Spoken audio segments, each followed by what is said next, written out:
Hi friends, I'm Shajita from Shaji's Flavours. நம்ம சேனலில் நான் இப்போது சாஃப்டான இட்லிக்குள்ள மாவு எப்படி ரெடியாக்கி எடுக்கிறதுங்கிறத செஞ்சு காமிக்க போகிறேன். அது எப்படி செய்யலான்னு பார்க்கலாம். அதுக்கு முன்னாடி நம்ம சேனலை யாராவது சப்ஸ்கிரைப் பண்ணாமல் பார்க்குறீங்கன்னா சப்ஸ்கிரைப் பண்ணிவிட்டு பக்கத்தில் இருக்கிற பெல் ஐக்கானை கிளிக் பண்ணிக்கிங்க. 3 ஆப்ஷன்ஸ் காமிக்கும், அதில் ஆளுங்கிற ஆப்ஷனை செலக்ட் பண்ணிக்கிங்க. அப்போ தான் நான் போடுற வீடியோஸ் எல்லாம் நோட்டிஃபிகேஷன்ஸாக உங்களுக்கு வந்து சேரும். இனி வாங்க நம்ம வீடியோக்குள்ளே போய் இந்த மாவு எப்படி ரெடியாக்கி எடுக்கிறதுன்னு பார்க்கலாம். ஃபஸ்ட்டு நம்ம அரிசி எடுத்து ஊற போட்டுக்கலாம். மொத்தமாக 4 கிளாஸ் இட்லி அரிசி வேணும். அதில் நான் 2 கிளாஸ் ரேஷன் அரிசி எடுத்துக்கிறேன், 2 கிளாஸ் இட்லி அரிசி எடுத்துக்கிறேன். 4 கிளாஸ் இட்லி அரிசி ஆனாலும் நீங்கள் எடுத்துக்கலாம். இப்போ 4 கிளாஸ் போட்டாச்சு. இனி 5வது பச்சரிசி சேர்த்துக்கிறேன். பச்சரிசி எதுக்குன்னா தோசை வந்து இதே மாவில் நம்ம சுட்டு எடுக்க முடியும் பச்சரிசி சேர்த்துனோம்னா. இனி 1 கிளாஸ் அளவுக்கு உளுந்து, 5 கிளாஸ் அரிசிக்கு 1 கிளாஸ் உளுந்து வடித்து சேர்த்துக்குங்க. இனி இந்த உளுந்துக்கு கூட நம்ம 1 டீஸ்பூன் அளவுக்கு வெந்தயம் சேர்த்துக்கணும். வெந்தயம் வந்து தனியாக ஒரு பாத்திரம் வச்சு அதில் ஊற போட்டுக்குங்க. வெந்தயம் இது கூடயே நம்ம போடும்போது வெந்தயம் வந்து அரையாமல் அங்கங்கே நிற்கும், அதனால நான் தனியாக ஊற போட்டுக்கிறேன். இனி இது எல்லாம் நம்ம கழுகி எடுத்துக்கலாம். அரிசியை கழுகிட்டு அது கூட நல்ல தண்ணி சேர்த்து வச்சுருக்கிறேன்.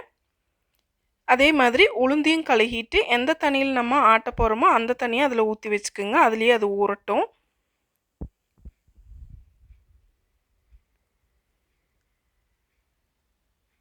உளுந்தையும் ஊற வச்சுட்டு ஃப்ரிட்ஜில் வச்சிங்கன்னா அந்த கூலிங்கில் நல்லா பொங்கி வரும் அது. இனி வெந்தயத்துலேயும் நம்ம தண்ணி ஊற்றி ஊற வச்சுக்கலாம். அது இனி ஊறட்டும். இப்போ ஊறினதுக்கப்புறமா வெந்தயத்தை ஃபஸ்ட்டு கிரைண்டரில் போட்டு ஆட்டிடுங்க. வெந்தயம் போட்டு ஓட்டி விட்டதும் 1 கை உளுந்து அது கூட சேர்த்துக்குங்க. அந்த உளுந்தும் வெந்தயம் சேர்ந்து ஃபஸ்ட்டு நல்லா அரைஞ்சதுக்கப்புறமா மீதியுள்ள உளுந்தியெல்லாம் நம்ம சேர்த்துக்கலாம். உளுந்து ஆட்டுற பக்குவம் வந்து கரெக்டாக இருந்தாலே இட்லி வந்து நல்லா சாஃப்டாக வரும்.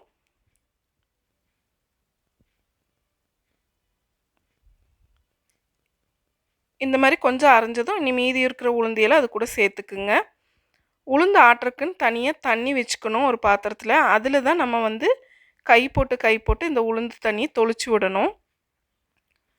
நம்ம கை படும்போது தான் நம்ம கையில் இருக்கிற பாக்டீரியானால் அது பொங்கி வரும்.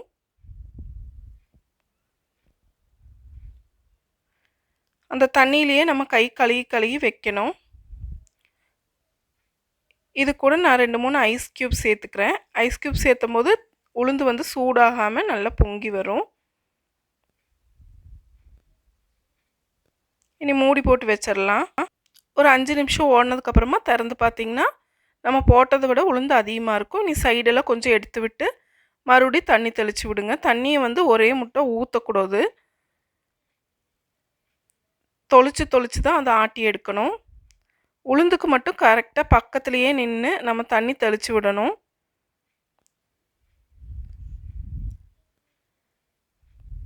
இந்த மாதிரி கொஞ்சம் கொஞ்சமாக தண்ணி தொளிச்சு விடணும். ஒரே அடியே நம்ம ஊற்றினோம்னா தண்ணி ஆகி போயிடும். கரெக்டாக உளுந்து பக்குவத்தில் ஆடி கிடைக்காது.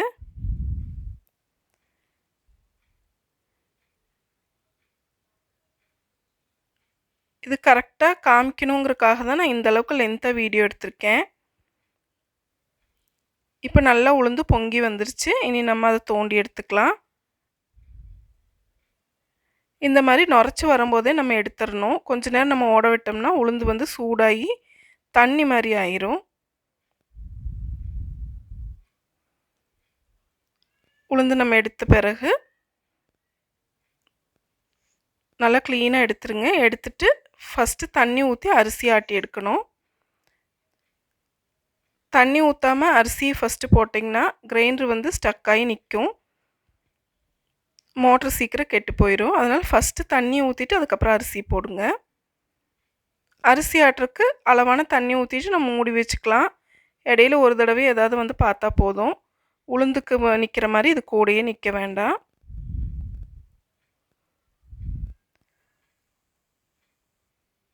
உளுந்து வந்து இந்த மாதிரி பக்குவத்தில் நம்ம ஆட்டி எடுத்தாலே இட்லி வந்து நல்லா சாஃப்டாக வரும். இப்போ அரிசி ஆடிருச்சு. அரிசியும் தோண்டி எடுத்துக்கலாம்.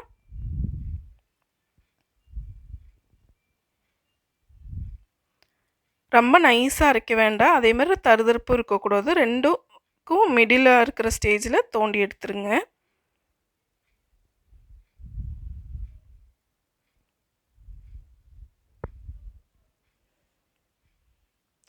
அரிசியும் தோண்டி எடுத்த பிறகு தேவையான அளவு உப்பு சேர்த்துட்டு நல்லா கை விட்டு நல்லா மிக்ஸ் பண்ணி விடணும். கரண்டியில் கலக்குனிங்கன்னா அது பொங்கி வராது. கை விட்டு தான் கலக்கணும். நம்ம கை வச்சு கலக்கும்போது தான் நம்ம கையில் இருக்கிற நல்ல பாக்டீரியா வந்து அதில் பட்டு உளுந்தும் அரிசியும் கலந்து நல்லா பொங்கி வரும்.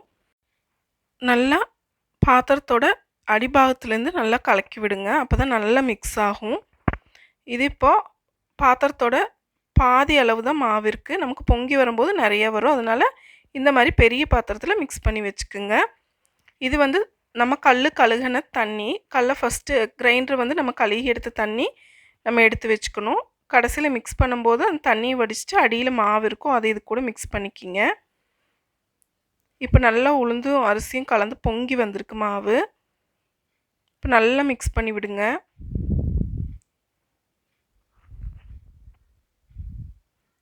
நல்லா புளிச்சு பொங்கி வந்திருக்கு. இந்த மாதிரி மாவு பொங்கி வந்தால் தான் இட்லி வந்து நல்லா சாஃப்டாக இருக்கும். பஞ்சு போல் இட்லி, மல்லிகைப்பூ போல் இட்லி அப்படின்னெல்லாம் சொல்லுவாங்க. ஆனால் இட்லியே இட்லி மாதிரி சுட்டு எடுக்கணும்னா நம்ம இந்த மாதிரி பக்குவத்தில் ஆட்டி எடுத்தாலே போதும். இட்லி வந்து இட்லி மாதிரி நல்லபடியாக சுட்டு எடுக்கலாம். இப்போ நம்ம ஊற்றி வச்சுட்டு வேக விட்டு எடுக்கலாம்.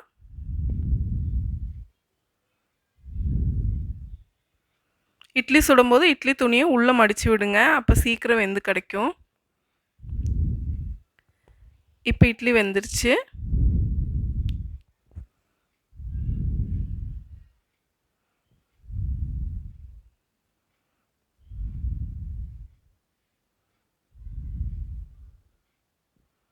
எல்லாரும் 4 கிளாஸ்க்கு 1 கிளாஸ் உளுந்து, 4 கிளாஸ் அரிசிக்கு 1 கிளாஸ் உளுந்துங்குவாங்க. ஆனால் எனக்கு இது கரெக்டாக இருக்கும்.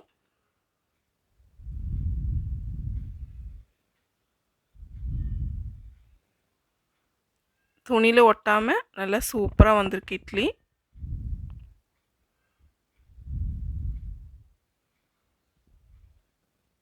அவ்வளோ சூப்பராக சாஃப்டாக இருக்குது.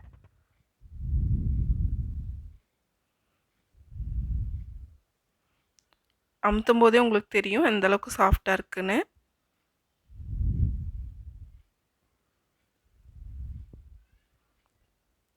எல்லாரும் கண்டிப்பாக ட்ரை பண்ணி பாருங்கள். இந்த வீடியோ உங்களுக்கு பிடிச்சிருந்ததுன்னா லைக் பண்ணுங்கள், ஷேர் பண்ணுங்கள், கமெண்ட் பண்ணுங்கள். மறக்காமல் எங்கள் சேனலை சப்ஸ்கிரைப் பண்ணுங்கள்.